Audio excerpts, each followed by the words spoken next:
2000 ஆண்டுகளுக்கு முன் கர்த்தராகிய இயேசு கிறிஸ்துவுடன் இருந்து தான் கண்டார கண்டதையும் கேட்டதையும் உலகிற்கு சுவிசேஷமாய் அறிவிக்க வந்த இயேசு கிறிஸ்துவின் சீஷர்களில் ஒருவராகிய திதிமு எண்ணப்பட்ட புனித தோமாவின் இரத்த சாட்சி. அவர் இரத்த சாட்சியாக மரித்த இடத்தை செயின்ட் தாமஸ் மவுண்ட் என்று அழைக்கின்றனர். இது சர்வதேச வரலாற்று சிறப்புமிக்க மதசார்பற்ற ஒரு புனித தலமாக கருதப்படுகிறது.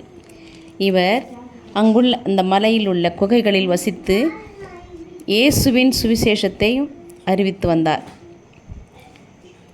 ஒரு கல்லிலே இயேசுவின் சிலுவையை செதுக்கி வைத்து தன்னுடைய தனிப்பட்ட பிரார்த்தனைக்காக அதை பயன்படுத்தி வந்தார். அவ்விடத்திலும் இயேசுவின் வல்லமை உள்ளது என்று விசுவாசித்தார்.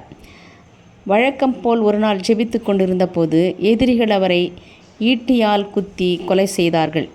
தோமாவின் நினைவு சின்னமாக ஆலயம் கட்டப்பட்டுள்ளது. மேலும் இது பல அவிவிசுவாசிகளின் மதமாற்றத்தையும் தூண்டியுள்ளது. இன்றும் கூட அதன் மேற்பரப்பில் உள்ள இயற்கையான ஈரப்பதம் ஆச்சரியத்தையும் பக்தியையும் ஏற்படுத்தும் ஒரு வற்றாத காரணியாக உள்ளது. தேவாலயத்தின் முகப்பு அழகாக அலங்கரிக்கப்பட்ட போர்த்துகீசிய சின்னத்தால் சிறப்பிக்கப்பட்டுள்ளது. மேலும் இந்த ஆலயத்தில் புனித தாமஸின் விரல் மற்றும் கால் விரல் எலும்பின் ஒரு பகுதி இங்கே அடக்கம் செய்யப்பட்டுள்ளது.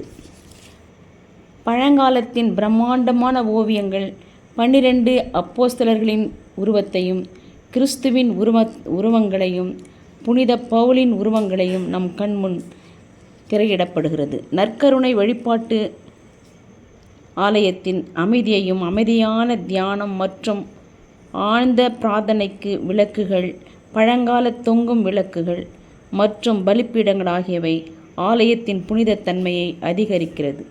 தாமஸ் மலையின் உச்சியில் உள்ள பழைய தேவாலயம் 16ஆம் மற்றும் 17ஆம் நூற்றாண்டுகளில் போர்த்துகீசியர் மற்றும் ஆர்மீனியர் கப்பலுக்கு ஒரு கலங்கரை விளக்காக செயல்பட்டது.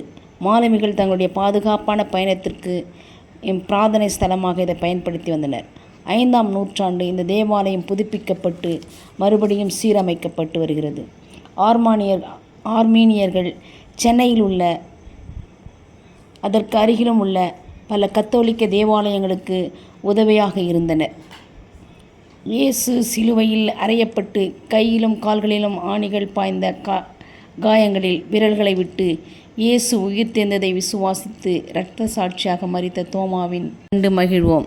இயேசு கிறிஸ்துவின் நாமத்திற்கு மகிமை உண்டாவதாக. அல்லேலுயா.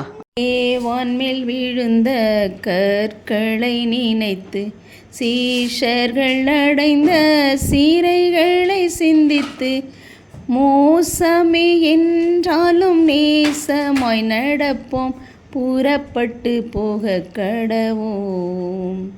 இயேசுவின் நிந்தையை சுமப்போம், வாசலுக்கு புறம்பே போவோம்.